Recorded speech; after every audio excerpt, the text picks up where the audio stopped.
ഞാൻ പറഞ്ഞതുപോലെ തന്നെ സംഭവിച്ചു. ബീഹാറിൽ രാഹുൽ ഗാന്ധിയുടെ യാത്ര മോദിയുടെയും നിതീഷ് കുമാറിന്റെയും BJPയുടെയും അണ്ടകടാഹമിളക്കി. ഞാൻ പറഞ്ഞത് സംഭവിക്കാൻ പോവുകയാണ്. അതായത് ഗ്രാമാന്തരങ്ങൾ രാഹുലിനും തേജസ്വിനി യാദവിനും വേണ്ടി ഇറങ്ങി. അതായത് മനസ്സിലാക്കേണ്ടത്, മഹാത്മാഗാന്ധി പറഞ്ഞൊരു സംഭവമുണ്ട്. ഇന്ത്യ ജീവിക്കുന്നത് ഗ്രാമങ്ങളിലാണ്, പട്ടണങ്ങളിലല്ല. ആ ഗ്രാമത്തെ നിങ്ങൾ ഇളക്കിയോ, ഇന്ത്യ നിങ്ങളുടെ കൂടെ വരും.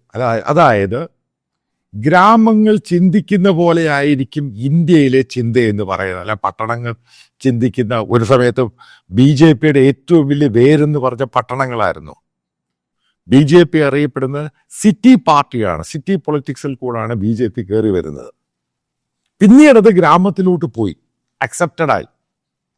പക്ഷെ ഗ്രാമം എന്ന് തിരിയുന്നു, സിറ്റി കൂടെ നിന്നാലും ഗ്രാമം തീരുമാനിക്കും ഇന്ത്യ ഭരിക്കണം. എന്താണ് ഇന്ത്യയുടെ മാറ്റം? അതാണ് സംഭവിച്ചുകൊണ്ടിരിക്കുന്നത്.